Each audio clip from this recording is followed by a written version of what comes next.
बिटिया वाह। जमाने में जमाने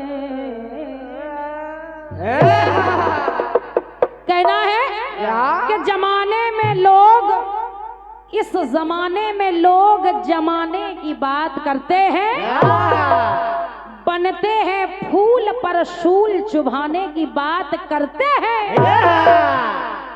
इस दुनिया का दस्तूर है स्वार्थ का वैभव, तो इस स्वार्थी जमाने में लोग बात निभाने की बात करते हैं।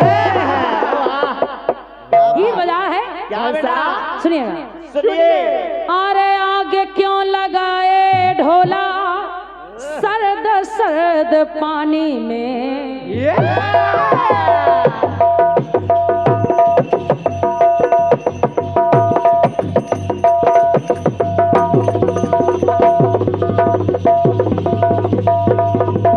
बढ़िया बढ़िया, आराम से राजू भाई, बढ़िया।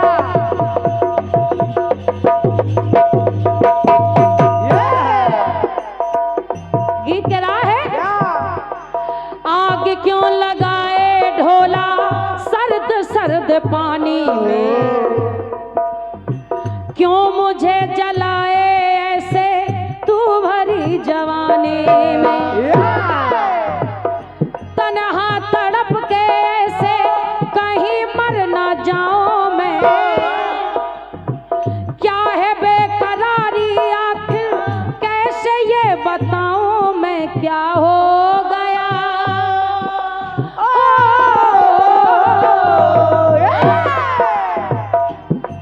क्या हो गया कब कैसे मुझे होश ना था, क्या होगा क्या होगा क्या होगा होगा होगा मेरा सोचना, क्या होगा होगा होगा मेरा सोचना था, दिल ले गया परदेसी कोई रोकना था, क्या होगा होगा होगा मेरा सोचना, क्या होगा होगा होगा मेरा सोचना था, क्या होगा होगा होगा मेरा सोचना था। आदरणीय भैया, मैं फिर कह रही हूँ, आपको गाने में कोई तकलीफ नहीं होगी, एकदम सीधा। आइएगा गीत को सुनिएगा। कहना क्या ब्रह्मा की रचना में ये कैसा योग रच गया,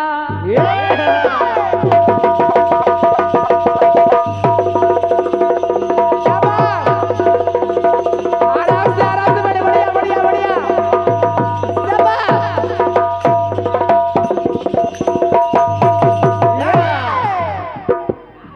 ब्रह्मा की रचना में ये कैसा योग रच गया, और योग कैसा कैसा, त्रिभुवन में चारों ओर हाहाकार मच गया, हाहाकार मच गया, हाहाकार मच गया। तो सुर संत ज्ञानी गुनी जब कांपने लगे, उस हाहाकार से सुर संत ज्ञानी गुनी जब कांपने लगे, भयभीत होके मानव चरण चापने लगे, चरण चापने लगे, चरण चापने लगे। तो आदरणीय, जब भयभीत होके मानव चरण चापने लगे, तो सुनिए जालंधर का दिन दूना अत्याचार बढ़ रहा। आदरणीय दादा दीक्षित जी और क्या एवं आदरणीय हमारे सम्मानीय दादा श्री आजाद जी, मैं निवेदन कर रही हूँ कि थोड़ा सा ध्यान चाहूंगा। थोड़ा जब इस पृथ्वी पर, इस सृष्टि पर जालंधर का दिन दूना अत्याचार बढ़ रहा, त्रिलोक में किसी से भी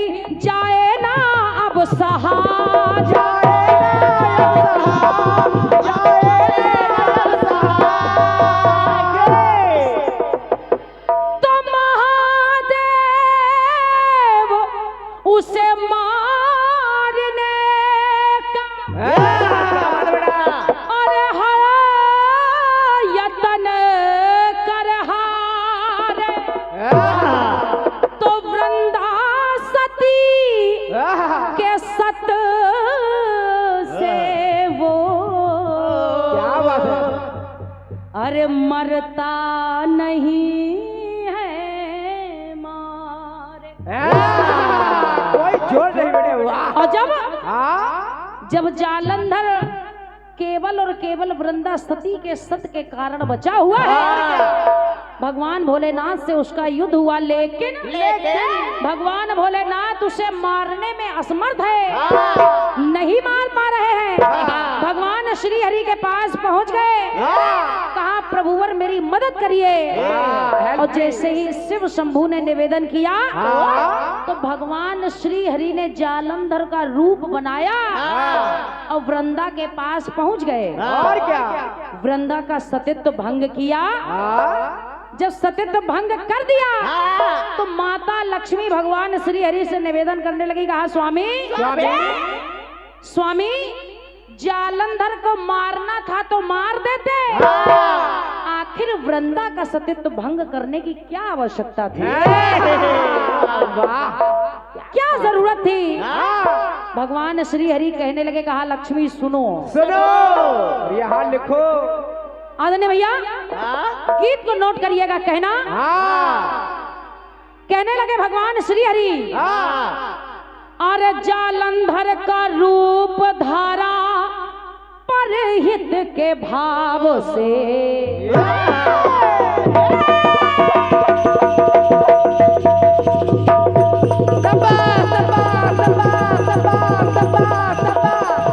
क्या बात है। वाह वाह बेटे राजू, वाह कोई जोर नहीं बेटे यार। वाह क्या गरम बज रहे। वाह। कहा भगवान श्री हरि ने, कहा लक्ष्मी सुनो जालंधर का रूप धारा परहित के भाव से। और लक्ष्मी लाचार शिव शंभू थे सती के प्रभाव से। वृंदा के सतित्व का इतना बल के जालंधर मर नहीं रहा है। लाचार शिव शंभू थे सती के प्रभाव से, भयभीत देवगण भी असुर के स्वभाव से, और सृष्टि व्याकुल थी सारी, सृष्टि व्याकुल थी सारी धर्म के अभाव से। तो लक्ष्मी तुम कहती हो कि वृंदा का सतित्व भंग क्यों किया? क्यों? तो लक्ष्मी सुनो दुनिया का संकट हो,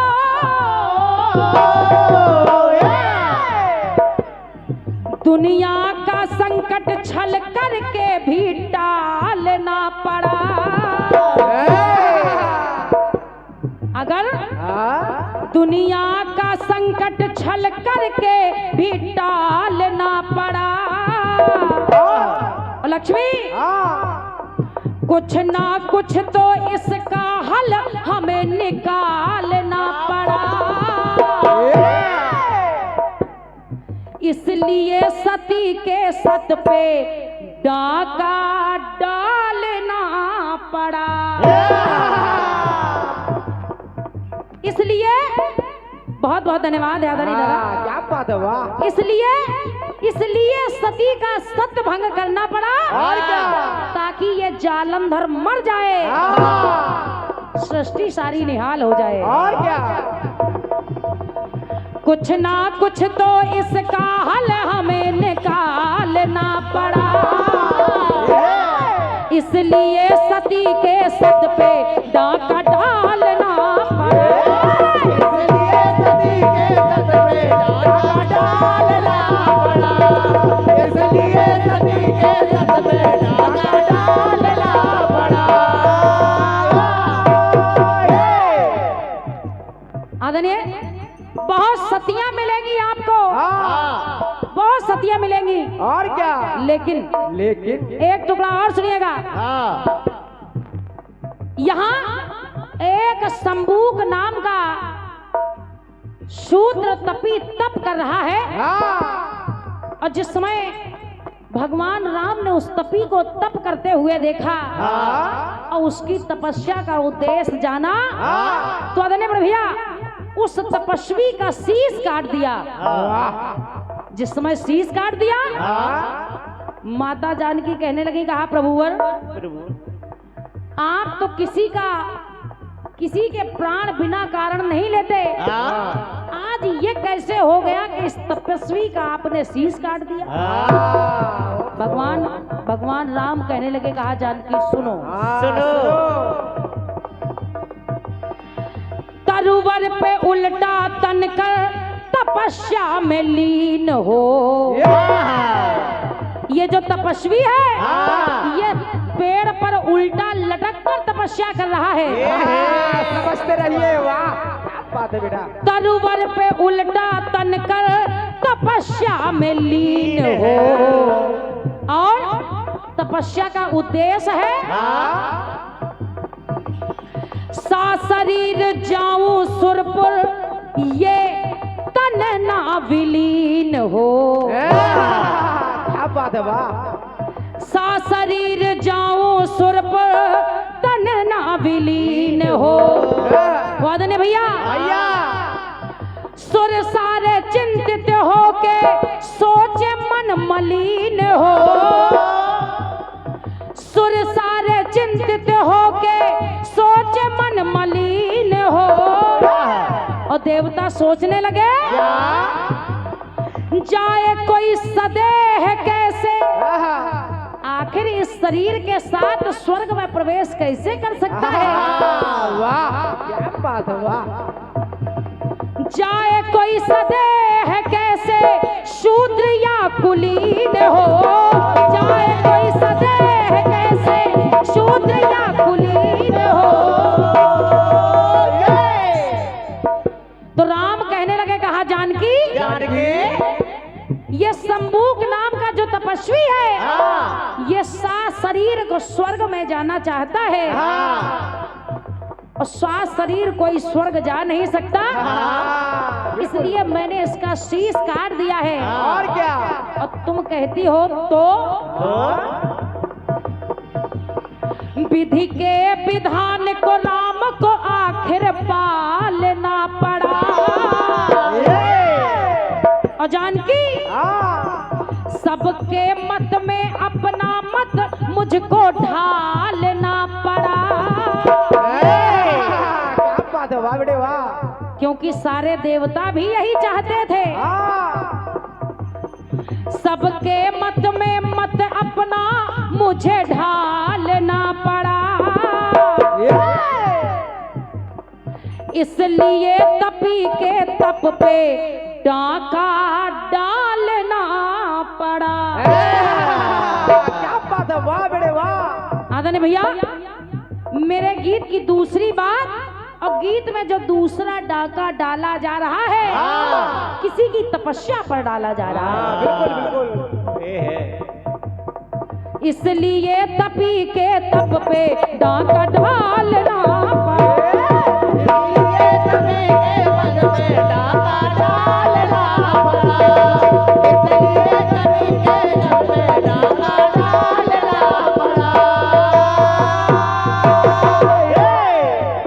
आइए गीत का अंतिम टुकड़ा सुनिएगा। सुनिए। दुर्योधन माना नहीं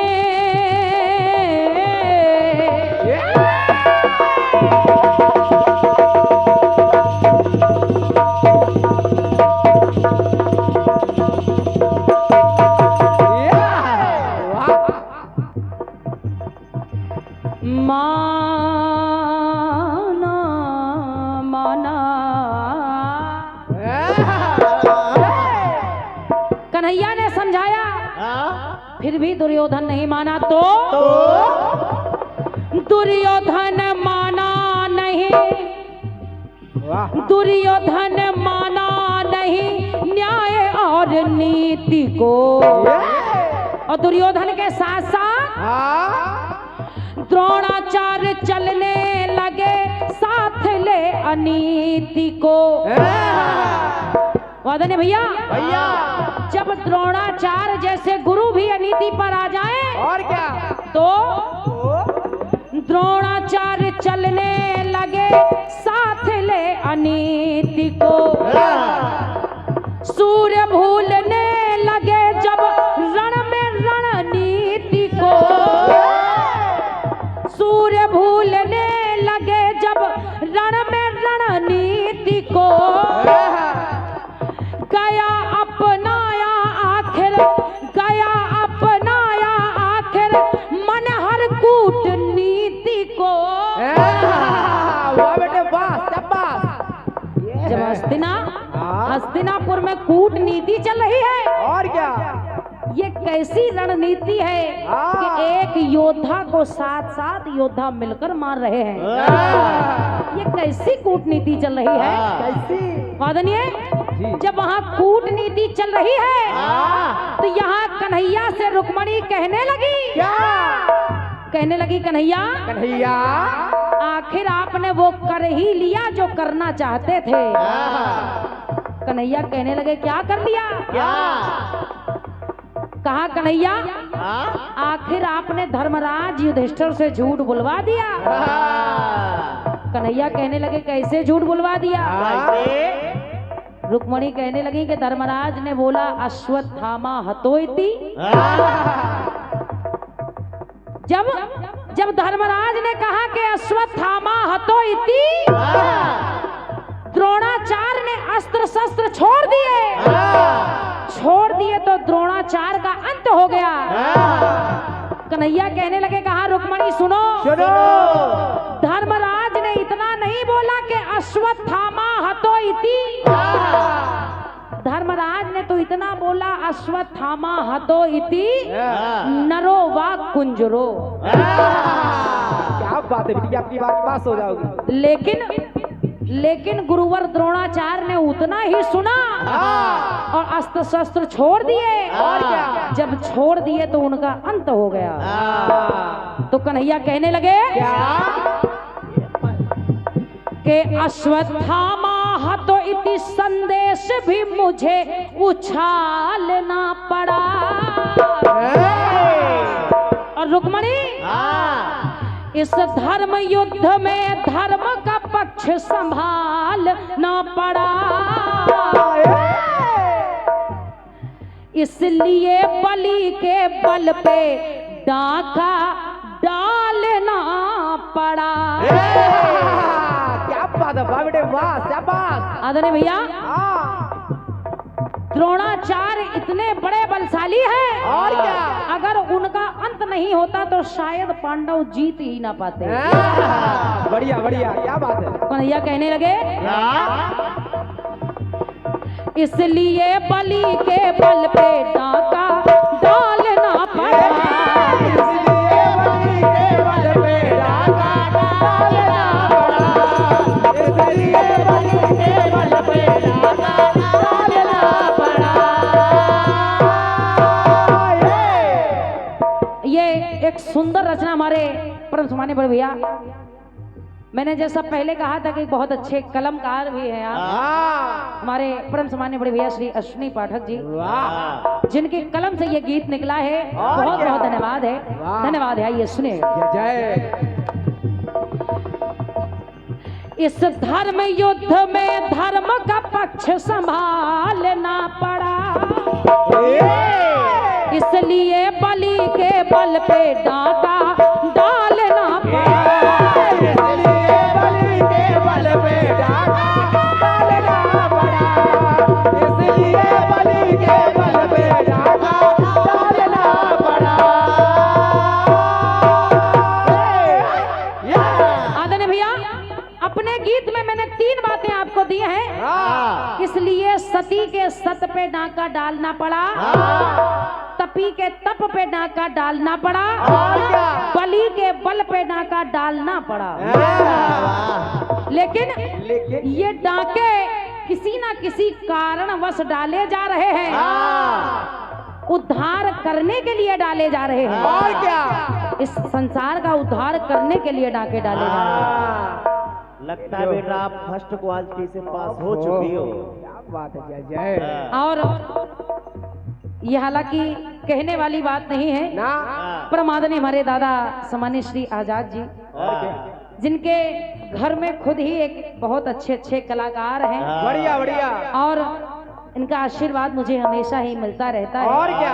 और ऐसे आशीर्वाद की कामना मैं आजीवन करती रहूंगी। जय जय। आदरणीय दादा से ये आशीर्वाद मुझे मिलता रहे। हाँ, और मैं हृदय से प्रणाम कर रही हूँ आदरणीय दादा आजाद जी को, हृदय से प्रणाम कर रही हूँ। हाँ। हमारे परम सम्मानीय दादा आजाद जी के बड़े सुपुत्र हमारे परम सम्मानीय मुकेश भैया जी, जो आज मेरे साथ रचना का कार्यभार संभाल रहे हैं। और क्या? आदरणीय बड़े भैया को भी हृदय से प्रणाम कर रही हूँ, हाँ। दादा को भी हृदय से प्रणाम कर रही हूँ, आशीर्वाद की कामना कर रही हूँ। और क्या? और वाकई जो परिचय के मोहताज नहीं है, क्योंकि हमारी एक बड़ी बहन है श्रीमती पूनम आजाद जी, हाँ, बहुत ही अच्छी कीर्तनकारा हैं हाँ। और हमारे दादाजी की सुपुत्री भी हैं। और क्या? आदरणीय मैं सभी को हृदय से प्रणाम कर रही हूँ। बहुत बहुत धन्यवाद है। जय जय। धन्यवाद है। सुने सुनिए।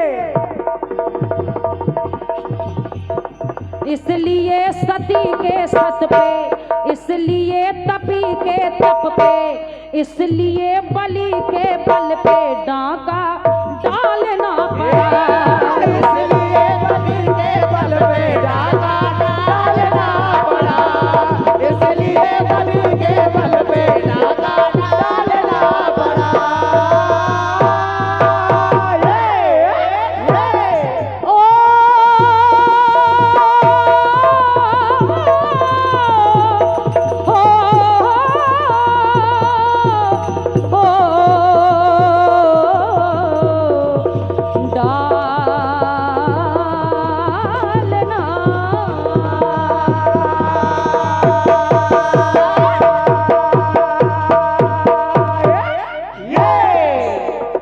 प्रेम से बोले जरा रामचंद्र की अब बहुत ही सुंदर जवाब आएगा ऐसी आशा कर रही हूँ। हाँ। आइए जल्दबाजी में एक छोटा सा खंड गीत। बढ़िया।